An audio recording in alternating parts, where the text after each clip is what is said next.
What up, y'all? I've always felt like autumn was a solemn period, and I suppose summer had to end at some point. But this year it kind of sucks because I actually had a good summer. As leaves fall and temperature drops, it all announces a new season, a new time. You know, and every year folks complain about the weather, but like y'all know it's coming. Like it happens every year.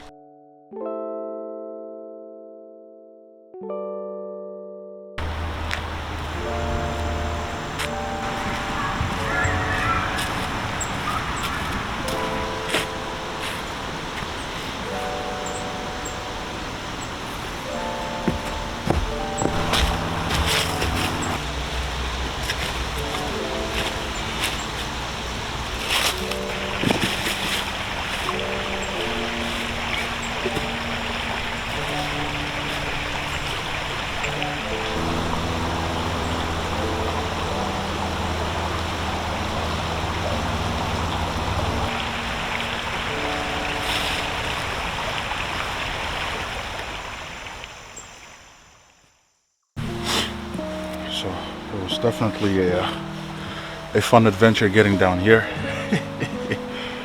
So a few weeks ago, I ran into an old man at a store, and I was with my brother. He asked us for our help to grab a. He was trying to get something like a crate. He couldn't lift it up. He asked for our help. So as I'm helping him out, he goes, "Hey, you're a pretty big guy. You play football?" And I looked at him. I said, "Nah, but back in my day, I played basketball." And at this point, he just started dying. Wait. No. He didn't. He didn't literally start dying, but like he was dying of laughter. Cause I made a joke to him. It was funny. He was dying of laughter. He wasn't literally dying. So then it just got me thinking about how I felt like I have done plenty in my life, but this 86-year-old man was telling me that you haven't done much, young blood. Ecclesiastes 3:1-2 reads, "For everything there is a reason, and a time for every matter under heaven. A time to be born and a time to die. A time to plant and a time to pluck up what is planted." So in addition to this encounter I had with this man at the store, somebody I know recently lost a family member as well.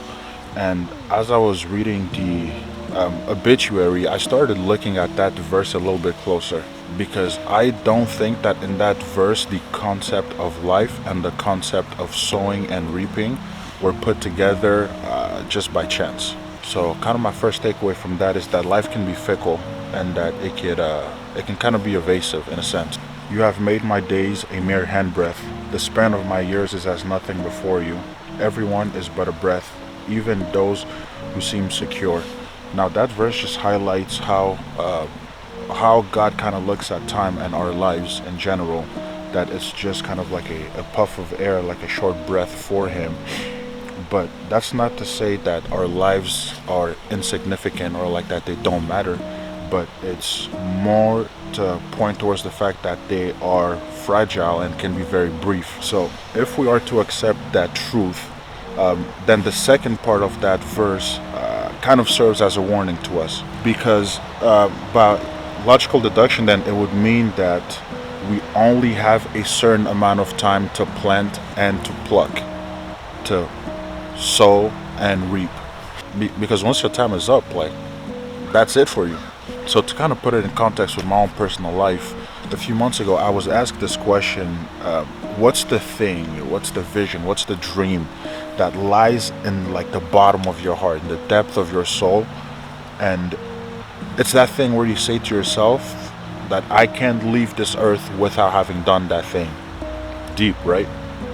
Yeah.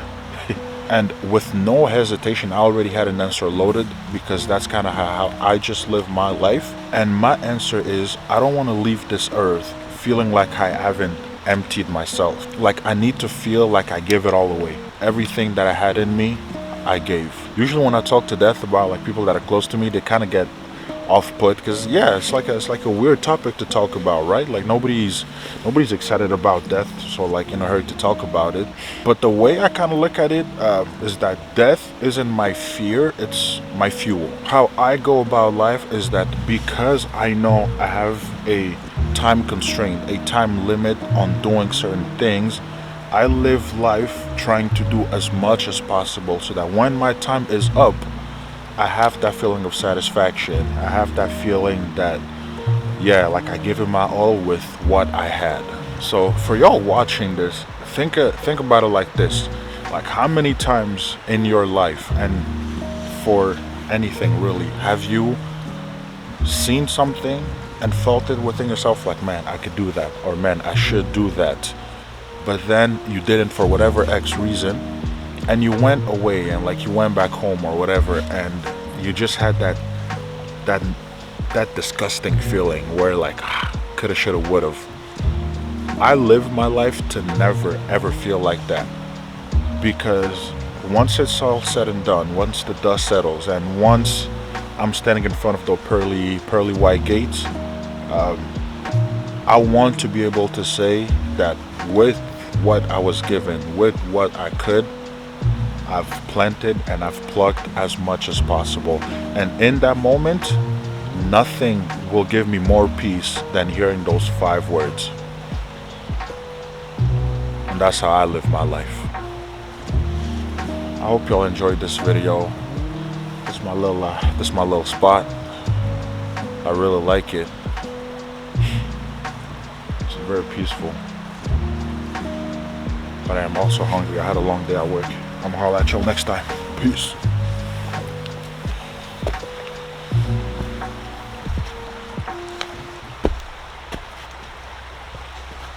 Before I leave, I hope y'all do not think for a second that I stepped out here in the wilderness and had no bev. Always got to have the bev on deck, you feel me? Shoot, come on, man. Ain't gonna cap. I'm not understanding how in this very moment I'm out of breath. Ain't no way. I didn't even do the full trail, bro.